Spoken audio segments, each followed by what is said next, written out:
Pakistan army chief Asif Munir మరోసారి పిచ్చి ప్రేలాపనలు చేశారు. సింధు జలాల ఒప్పందంపై రాజీ పడే ప్రసక్తే లేదని ఉత్తర కుమార ప్రగల్భాలు పలికారు. ఈ విషయంలో భారత్తో రాజీ పడే ప్రసక్తే లేదని నోటికొచ్చినట్లు మాట్లాడాడు ఆసిఫ్ మునీర్.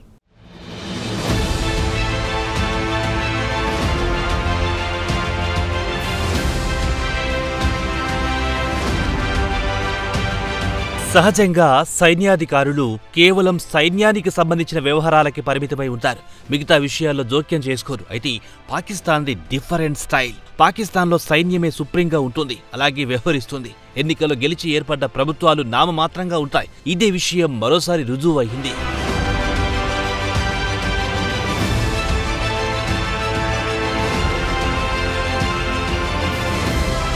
ఇటీవల భారత్ బలగాల దెబ్బకు ఫ్యూజిల్ ఎగిరిపోయిన పాకిస్తాన్ ఆర్మీ చీఫ్ ఆసిఫ్ మునీర్ తాజాగా నోరు పారేసుకున్నాడు. సింధు జలాల ఒప్పందం రద్దును పాకిస్తాన్ వ్యతిరేకిస్తుందన్నారు. ఈ విషయంలో భారత్తో పాకిస్తాన్ రాజీ పడే ప్రసక్తే లేదని పాకిస్తాన్ ఆర్మీ చీఫ్ ఆసిఫ్ మునీర్ పిచ్చి ప్రేలాపనలు చేశారు. అవసరమైతే ఎంతకైనా తెగిస్తామంటూ ఉత్తర కుమార ప్రగల్భాలు పలికాడు.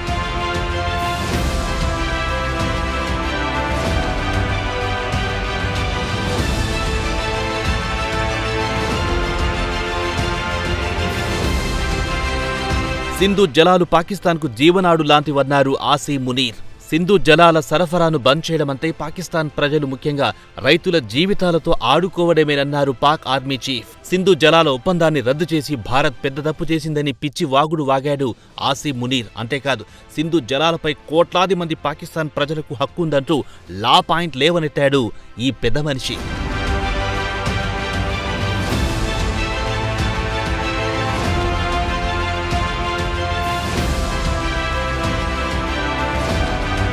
ఆసిఫ్ మునీర్ ప్రేలాపనలతో సింధు జలాల ఒప్పందం మరోసారి తెరమీదికొచ్చింది.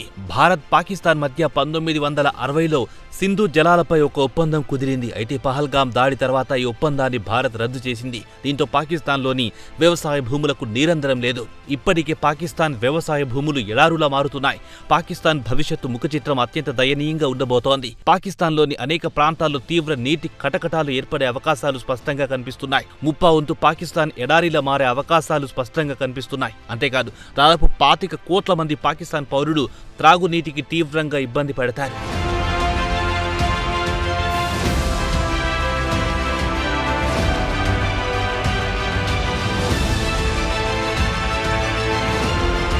సింధు జలాల ఒప్పందం రద్దు నేపథ్యంలో పాకిస్తాన్ దగ్గర 3 ఆప్షన్లున్నాయి. ఇందులో పాకిస్తాన్ ముందున్న తొలి ఆప్షన్ అంతర్జాతీయ న్యాయస్థానానికి వెళ్లడం. అంతర్జాతీయ ఒప్పందాలకు సంబంధించి వియన్నా ఒడంబడిక ఉంది. అయితే వియన్నా ఒడంబడికపై భారత్ సంతకం చేయలేదు. దీంతో అంతర్జాతీయ ఒప్పందం భారత్ ఉల్లంఘించిందని చెప్పడానికి పాకిస్తాన్ దగ్గర లీగల్గా వాయిస్ ఉండదు.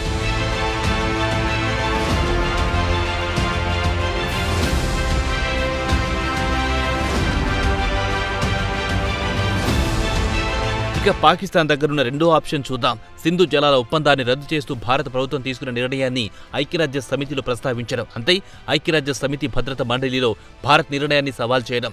అయితే భద్రతా మండలిలో భారత్ను సమర్థించే దేశాలే ఎక్కువ. గతంలో అనేక సార్లు సమయం సందర్భం లేకుండా కాశ్మీర్ అంశాన్ని ప్రస్తావించి భద్రతా మండలి మందలింపునకు గురయ్యింది పాకిస్తాన్. ఇక చివరి ఆప్షన్ ప్రపంచ బ్యాంక్ దగ్గరికి వెళ్లడం. వాస్తవానికి సింధు జలాల ఒప్పందానికి మధ్యవర్తిగా వ్యవహరించింది ప్రపంచ బ్యాంక్. అయితే దీనికి చట్టబద్ధమైన పాత్ర అంటూ ఏమీ ఉండదు. ఒప్పందాన్ని అమలు చేసే అధికారం ఎంతమాత్రం ఉండదు. అయితే 2 దేశాల మధ్య విభేదాలు వస్తే చర్చలను మాత్రం ప్రోత్సహిస్తుంది. అంతవరకే ప్రపంచ బ్యాంక్ పాత్ర పరిమితం. మహా అయితే తటస్థ నిపుణులను కూడా నియమించగలదు. వివాదానికి ఎన్ కార్డ్ వేసే ఒక పక్కా వ్యవస్థను ప్రపంచ బ్యాంక్ ఏర్పాటు చేయగలదు.